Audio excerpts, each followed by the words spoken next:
새는 날개가 아무리 무거워도 그 날개를 띄워버리지 않습니다. 그 날개 때문에 나를 수 있기 때문입니다. 기차는 화통이 아무리 무거워도 그 화통을 끝까지 달고 다닙니다. 왜냐하면 그 화통이 없이는 단 1m도 움직일 수가 없습니다. 비행기는 날개가 아무리 커도 그 날개를 작게 만들지 않습니다. 그 날개 때문에 높이 빨리 날을 수 있기 때문입니다. 어떤 사람이 시계를 보면서 이 시계추가 너무 무겁다 생각하고 시계추를 띄워버렸더니 그 시간부터 시계가 멈추더랍니다. 그렇습니다. 우리는 십자가가 아무리 무거워도 끝까지 잘 지고 가야 부활의 영광을 맞이하게 됩니다. 우리가 인생을 살아가는 데에도 여러 가지 무거운 짐이 많이 있습니다. 때로는 장애물도 있고 어려운 함정도 만날 때가 있어요. 이럴 때 사람들은 절망하거나 낙심하거나 때로는 좌우로 시울칠 때가 많습니다. 그러나 그 십자가 뒤에 이 부활의 영광이 있다는 것을 잊지 말아야 됩니다. 인생은 누구에게나 다 그 나름대로의 십자가가 있습니다. 그것이 어떤 사람은 건강일 수 있고, 어떤 사람은 경제적인 문제일 수 있고, 어떤 사람은 사람의 관계일 수 있고, 자식일 수도 있습니다. 근데 놀라운 사실은 이런 고난의 십자가가 우리를 더 기도하게 만들기도 하고, 때로는 무너진 신앙을 회복시키는 기회가 된다는 것을 잊지 말아야 됩니다. 저 북대서양에서 잡히는 싱싱한 이 청어들을 유럽 내륙으로 운송을 하다 보면 다 죽는답니다. 그런데 수송 트럭 수족관에 수천 마리의 청어들 속에 청어의 바로 천적인 상어를 한 마리 넣는답니다. 그러면 한 마리도 죽지 않고 싱싱하게 운송이 된대요. 이 청어들이 상어에게 잡혀먹지 않으려고 필사적으로 움직이고 도망하다 보니까 그 수천 마리의 청어가 산지까지 깨끗하게 싱싱하게 잘 운반이 된다는 거예요. 그렇습니다. 우리 인생을 살아가면서도 상어와 같은 문제들, 때는 고난과 고통, 풍랑들이 밀려올 때가 많습니다. 직장에도 사회에도 사업하다 보면 이 상어 같은 사람을 만납니다. 한 사람 지나고 나면 또 새로운 상어가 또 나타나요. 그러나 그 상어가 돌아보면 여러분을 강하고 또는 성숙하고 생명력 있게 우리를 만들고 있다는 것을 알아야 됩니다. 우리의 신앙도 마찬가지입니다. 오히려 편안할 때, 삶이 안정될 때, 잘 될 때 예수 잘 믿을 것 같은데 그러지 않습니다. 오히려 나태하고 신앙이 무너지는 경우가 더 많습니다. 다윗을 보세요. 사울의 칼과 창을 피해 다닐 때 절대로 신앙이 무너지지 않았습니다. 죄 짓지 않았습니다. 목숨 걸고 하나님의 품을 찾아 피난처로 삼았던 다윗이에요. 그런데 오히려 왕이 되고 영토가 넓어지고 부강해지고 나서 우리아의 아내를 빼앗고 범죄의 길로 들어서게 되었습니다. 여러분이 살아가는 동안에 때때로 불어오는 풍랑들이 있습니다. 돌풍도 있습니다. 때때로 만나는 고난과 실패, 질병들이 어쩌면 하나님과의 뒤틀린 관계를 회복시킬 때도 있고, 또는 어그러진 인생길을 제자리로 돌려놓는 그런 기회가 될 수 있다는 것을 깨닫기를 축복합니다. 그래서 다윗은 내가 고통 중에 하나님께 기도했다고 고백합니다. 이런 고통이 올 때에 다윗은 절망하지 않고 절망하지 않고 오히려 하나님의 품으로 돌아와서 이렇게 고백합니다. 시편 18편 1절에 보면 나의 힘이 되신 여호와여 내가 주를 사랑합니다. 나의 힘의 원천이신 그분이 누구냐? 하나님이라고 고백합니다. 그리고 어렵고 힘들 때, 문제가 크게 보일수록 하나님의 품으로 다가서서 나의 힘이 되신 여호와여, 내가 하나님을 사랑한다고 고백하면서 하나님을 의지하고 기도하는 것을 볼 수가 있습니다. 여러분, 시편을 읽어보면 두 가지 많은 단어가 나와요. 구구절절이 하나는 감사고 하나는 기도문입니다. 그것도 좋을 때 감사가 아니에요. 고난과 시련에서 감사하고 어렵고 힘들고 고통해서 기도하는 것을 보게 됩니다. 근데 놀라운 사실은 기도하면 크게 보이던 근심, 걱정, 염려들이 작게 보이는 거예요. 반대로 기도하지 않으면 믿음이 약해져요. 그때부터 세상 문제들이 너무 크게 보이는 거예요. 사랑하는 여러분, 여러분 지금 어떻습니까? 문제가 크게 보입니까? 하나님이 크게 보입니까? 기도가 해답입니다. 그토록 크게 보이던 근심, 걱정, 염려가 하나님을 의지할 때, 능력을 의지하고 보니까 그게 아무것도 아닌 거예요. 기도할 때 확신이 오잖아요. 기도할 때 세상을 이길 힘을 얻게 되는 거예요. 저는 이 사순절을 보내면서 오늘 세 번째 이 기도에 대한 말씀을 전하고 있습니다. 신앙생활 가운데 가장 강조하는 게 뭐예요? 기도라는 말이에요. 무려 성경에는 기도라는 말이 950번 기록됐어요. 이 말은 기도에는 반드시 응답이 있기 때문입니다. 여러분, 기도는 길 수 있어요. 그러나 응답은 어느 순간에 우리에게 오는 거예요. 그래서 10년에 염려하는 것보다 10분의 기도가 낫다는 말이 있습니다. 이것을 경험한 사람은 기도하지 않을 수가 없어요. 성경에도 기도를 통해서 승리한 많은 사건들이 나옵니다. 출애굽기 14장 21절에 보면 모세가 저 바다 위로 손을 내밀었어요. 이게 무슨 손입니까? 기도의 손이에요. 그 시간에 백성들은 같이 밤새도록 부르짖는 거예요. 그 손을 내밀 때에 어디에선가 동풍이 불어오는 겁니다. 그 동풍이 불어와서 홍해를 육지같이 갈라서 건너게 하셨던 거예요. 열왕기상 18장 38절에도 하나님 앞에 엘리야가 기도할 때에 여호와의 불이 내려왔어요. 번제물과 나물과 제물을 태우고 하나님이 살아계심을 증거하는 여호와의 불이 언제 내려왔느냐? 기도할 때. 그래서 850명의 이 거짓 선지자들을 저 그리스 시내가에다가 싹 잡아 죽인 거예요. 여러분뿐만 아니라 에스더 4장 16절인가 보면 에스더의 기도가 나옵니다. 하나님 앞에 에스더는 민족의 멸망의 위기가 다가왔어요. 3일 동안을 금식을 하면서 죽으면 죽으리라는 각오를 하고 하나님 왕 앞에 나갈 때 죽은 것이 아니라 민족을 살리는, 자신도 살고 민족도 사는 역사가 일어났습니다. 여러분, 기도에는 이렇게 반드시 응답이 있습니다. 기도는 나 혼자 하는 독백이 아니에요. 외로워서 하는 고백이 아니에요. 응답하시는 하나님이 우리 곁에 있음을 깨닫기를 축원합니다. 그래서 조지 뮬러는 무려 5만 번의 기도의 응답을 간증을 합니다.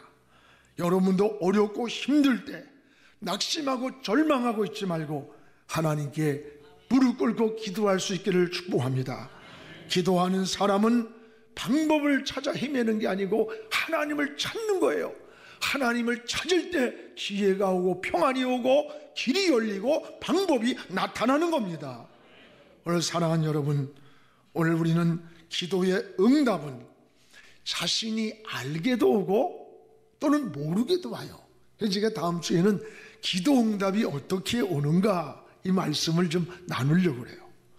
분명한 사실은 지금도 하나님은 여러분의 기도에 어떠한 방법으로든지 알게도 모르게도 응답하고 있다는 것을 믿어야 합니다. 분명한 사실은 가장 좋은 때, 가장 좋은 방법으로 우리의 기도를 응답하고 계십니다.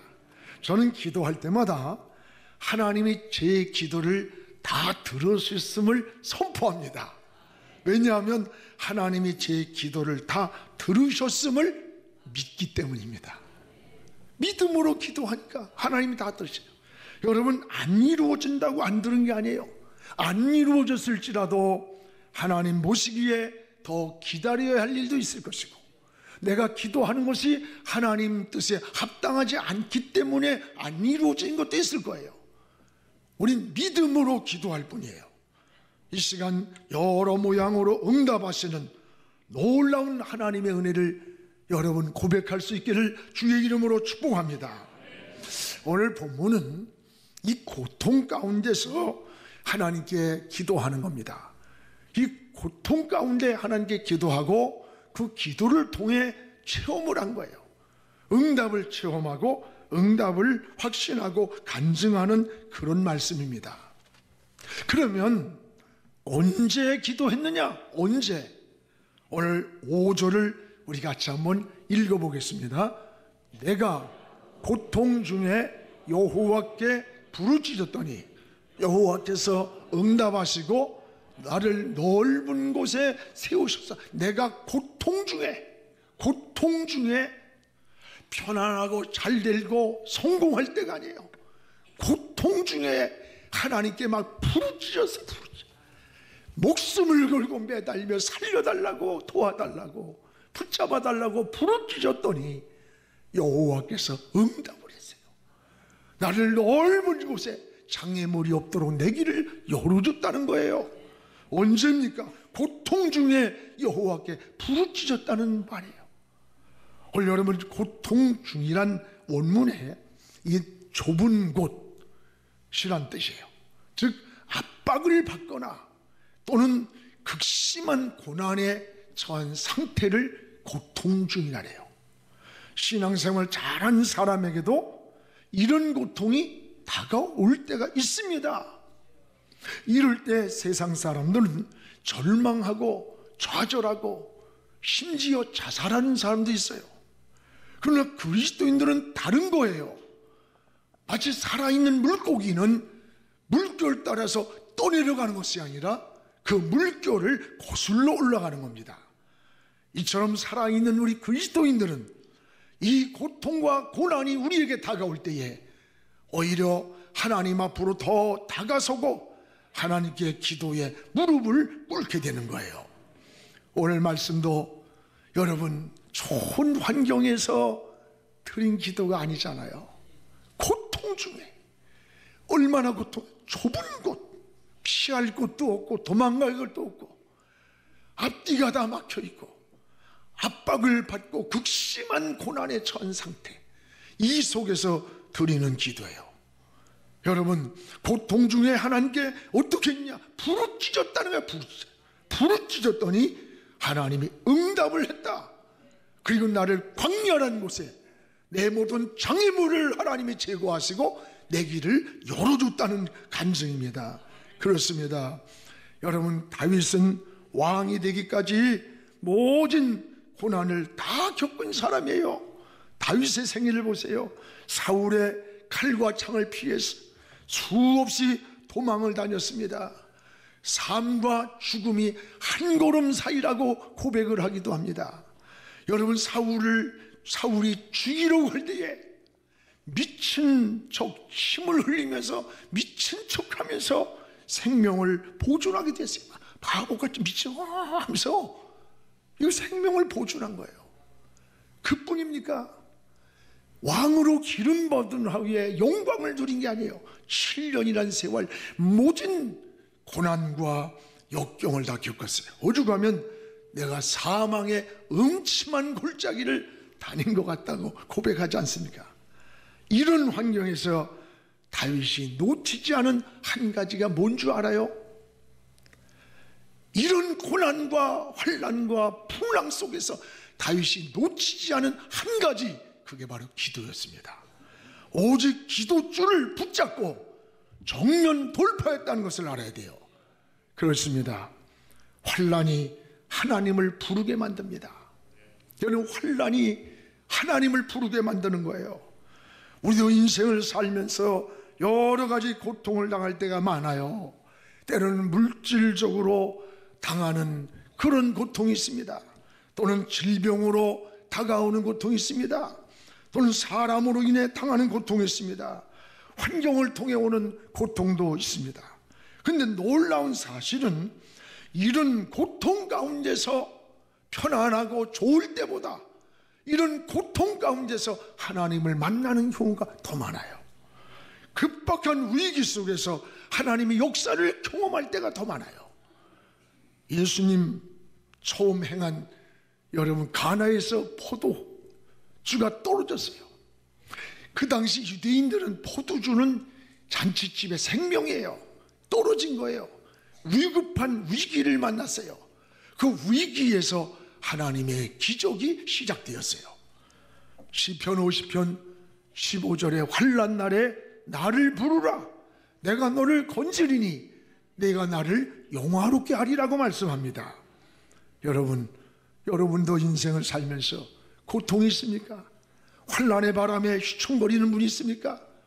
때로는 실패의 늪에 빠져서 허우적거리면서 절망하고 있습니까? 때로는 질병으로 낙심했습니까? 오늘 이 고통이 기도가 되기를 축복합니다. 하나님께 부르짖으며 기도로 정면 돌파하기를 주의 이름으로 축원합니다. 예레미야 33장 3절에 이렇게 말씀합니다. 너는 내게 부르짖으라, 부르짖으라, 내가 내게 응답하겠고 내가 알지 못하는 크고 비밀한 하나님의 일을 너에게 보이리라고 했어요. 환난 날에 우리를 부르라는 거예요. 고통 속에서 부르짖으라는 거예요. 끝이 하나님의 시작이 됩니다. 고통이 하나님을 찾게 만듭니다. 여러분, 고통이 간증이 되게 만드는 거예요. 전 이 설교 준비를 하면서 그렇다, 인생의 끝이라고 시작되는 시간이 하나님의 시작이 됩니다. 고통이 하나님을 찾는 방법이 됩니다. 고통이 올 때 내 인생의 간증이 훗날에 나타나게 되는 거예요. 인생에 만난 고통들이 하나님께 부르짖는 여러분의 기도가 되기를 주님의 이름으로 축복합니다. 또 하나, 하나님은 기도하는 자의 편이라 하세요. 전 이 말씀이 너무 은혜가 돼요. 하나님은 기도하는 자의 편이라고 하셨어요.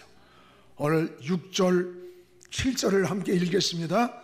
여호와는 내 편이시라, 내가 두려워하지 아니하리니 사람이 내게 어찌할까. 여호와께서 내 편이 되사 나를 돕는 자 중에 계시니 그러므로 나를 미워하는 자들에게 보응하시는 것을 내가 보리로다.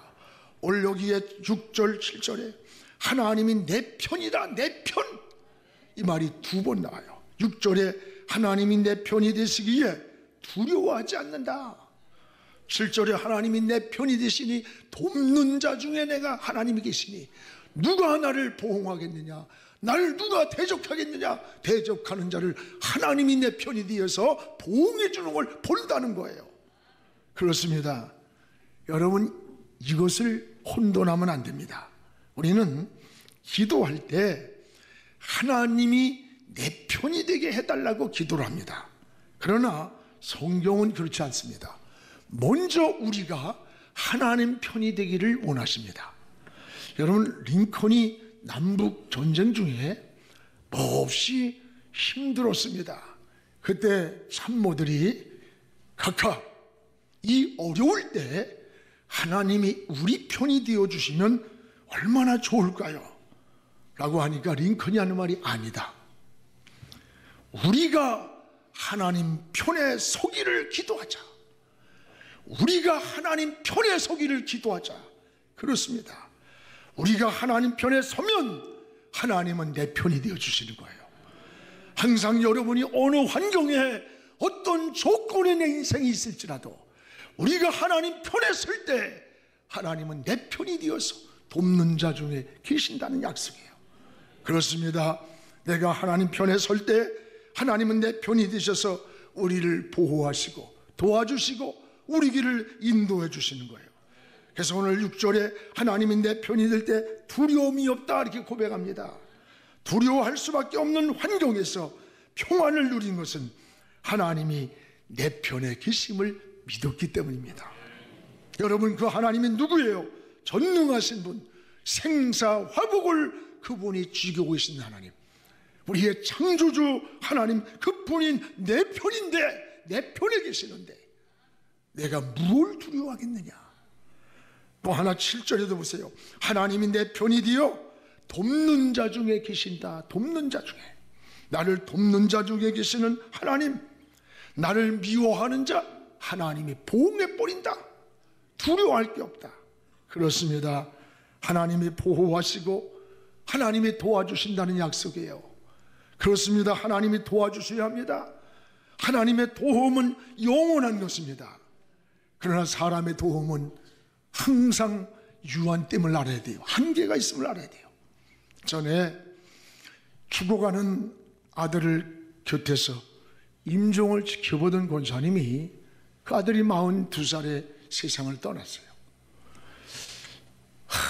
저를 붙잡고, 목사님, 내가 아들을 위해 죽을 테니까 대신 죽을 수 없어요. 내가 대신 다 몸부림치면서 내가 대신 죽을 테니 아들을 살려달라는 거예요.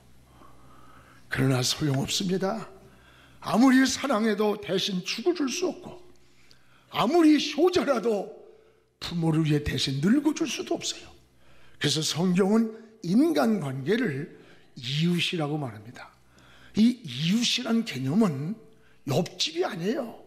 나를 제외한 아내도 남편도 자식도 형제도 다 이웃이에요. 이 성경적 개념이에요. 나를 대신한 삶을 살 수가 없기 때문입니다. 여러분, 사람의 도움은 늘 한계가 있는 거예요. 하나님의 손길만이 무한한 거예요. 하나님이 도와주셔야 돼요. 여러분, 우리 개인도 가정도 교회도 우리 민족도 하나님이 도와주셔야 돼요. 하나님의 도움을 구하시기 바랍니다. 그리고 우리가 하나님 편에 서십시오. 그러면 하나님이 우리 편이 되어주시는 거예요. 할렐루야. 이게 진정한 고백입니다. 또 하나, 이 응답을 경험한 이 고백을 보세요. 이 간증을. 여러분, 8절 9절에 보면 하나님께 피함이 사람을 신뢰함보다 낫다. 낫다. 우리 8절 9절을 우리 같이 한번 읽어보겠습니다. 여호와께 피하는 것이 사람을 신뢰함보다 나으며 여호와께 피하는 것이 고관들을 신뢰함보다 낫도다. 여기 여러분, 피한다는 말이 나요. 2번. 그리고 낫다, 낫다. 이 낫다는 말은 히브리 원문에 토부라고 하는 말이에요. 이 뜻은 가장 좋은 것, 최고의 가치를 의미하는 거예요. 낫다는 말은 단순히 비교해서 상대적 개념으로 좋은 게 아니에요. 상대적으로 비교할 수 없는 최고의 가치. 뭐가? 하나님께 피함이, 하나님을 신뢰함이, 이 세상에 어떤 것도 비교할 수 없는, 사람을 신뢰하고 방백들을 신뢰하는 것, 이거는 비교할 수 없이, 하나님을 신뢰하는 게 비교할 수 없이 최고에 낫다는 거예요. 그렇습니다. 여기 피한다는 말은 하나님을 찾으며 하나님의 품으로 돌아가는 거예요. 돌아가는 거. 여러분도 인생 살다가 위험하고 지칠 때, 낙심되고 힘들 때 어디로 갑니까? 하나님의 품으로 돌아가기를 바랍니다.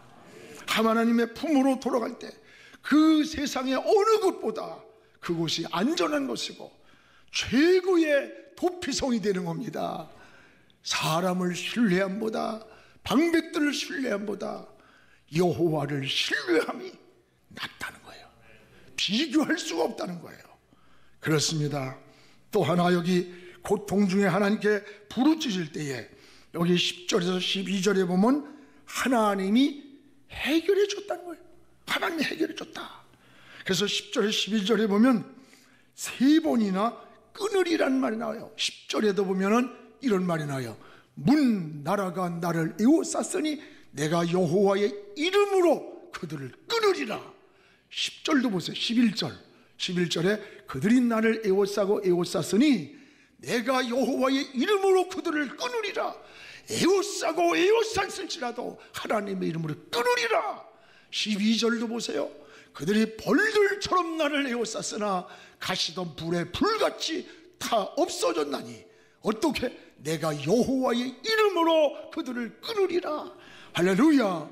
오늘 여기 끊으리란 말이 3번 나와요. 끊으리란 말이 뭐예요? 사람들이 나를 에워쌌을지라도 여호와의 이름으로 끊으리라. 물리치고 해결하리라는 거예요. 이 말이 뭡니까? 하나님이 승리를 주셨다는 고백입니다. 그렇습니다. 우리의 승리는 하나님이 주신 겁니다. 이 모든 승리가 기도할 때 얻었습니다. 여호와의 이름을 부르는 것이 바로 기도요, 기도가 승리라는 것을 기억하시기를 축원합니다. 사랑하는 성도 여러분, 고통 중에 부르짖어 기도할 때 응답을 경험했습니다. 환난이 올 때도 여호와의 이름을 부르시기 바랍니다. 하나님이 피난처가 되어주십니다. 도피성이 되어주십니다. 어떤 인생의 문제를 만났든지 여러분 기도로 돌파하시기를 바랍니다. 오늘 5절의 고백처럼 내가 고통 중에 여호와께 부르짖었더니 하나님을 찾으며 하나님께 매달렸더니 여호와께서 응답하시고 나를 넓은 곳에 세우셨도다. 기도가 해답입니다.